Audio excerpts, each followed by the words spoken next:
उत्तर प्रदेश के पूर्व कैबिनेट मंत्री स्वामी प्रसाद मौर्य और उनकी बेटी संघमित्रा मौर्य को फरार घोषित कर दिया गया है। एमपी एमएलए कोर्ट ने पिता बेटी को फरार घोषित किया है। एक आपराधिक मामले में दोनों को कई बार समन जारी किया गया था। बावजूद इसके कोर्ट में पेश नहीं होने पर उन्हें कोर्ट के द्वारा फरार घोषित कर दिया गया है।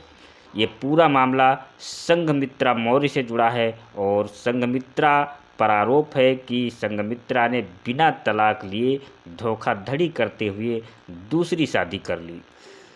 दीपक स्वर्णकार नाम के शख्स ने दावा किया है कि संघमित्रा से उनकी शादी हो चुकी है, लेकिन वो इसे नकार रही हैं। दीपक ने स्वामी प्रसाद मौर्य, उनकी बेटी संघमित्रा समेत 5 लोगों पर मारपीट, गाली गलौज, जान से मारने की धमकी और साजिश रचने का केस दर्ज कराया था।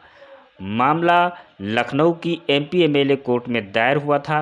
बताया जा रहा है कि कोर्ट ने 3 बार समन, 2 बार जमानती वारंट और 1 बार गैर जमानती वारंट भी जारी किया था।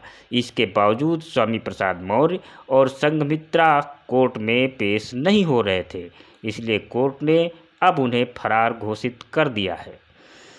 ऐसे में जानते हैं कि किसी अपराधी या आरोपी को कब भगोड़ा घोषित किया जाता है और भगोड़ा घोषित करने से क्या होता है।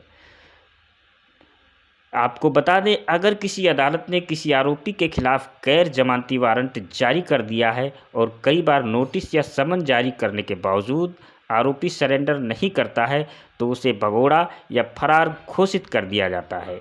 किसी आरोपी को भगोड़ा घोषित करने का नोटिस अदालत जारी करती है। हालांकि कानूनी भाषा में इसे भगोड़ा नहीं बल्कि फरार व्यक्ति के लिए उद्घोषणा कहा जाता है।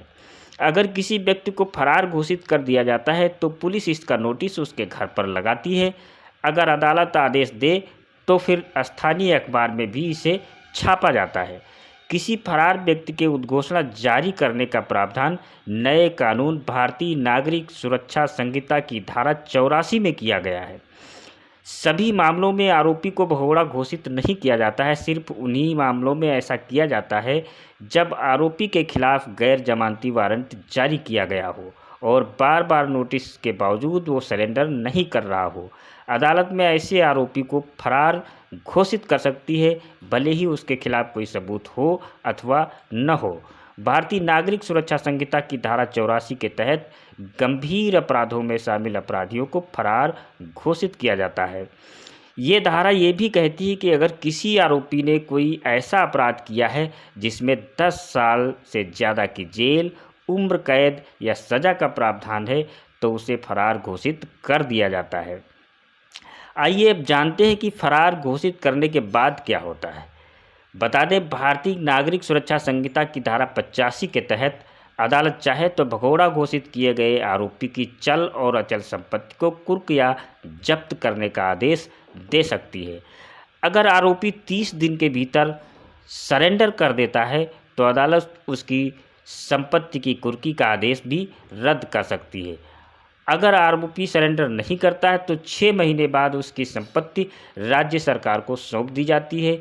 इसके अलावा अगर आरोपी 2 साल के भीतर सरेंडर करता है या उसे गिरफ्तार किया जाता है और वो इस साबित करने में कामयाब होता है कि वो जानबूझकर फरार नहीं था, तो उसकी संपत्ति उसे लौटाई जा सकती है।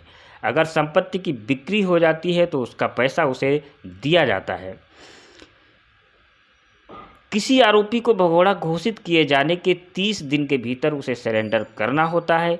इसके अलावा आरोपी इसके खिलाफ ऊपरी अदालत में भी अपील कर सकता है, लेकिन उसे 30 दिन के अंदर इसकी अपील करनी होती है।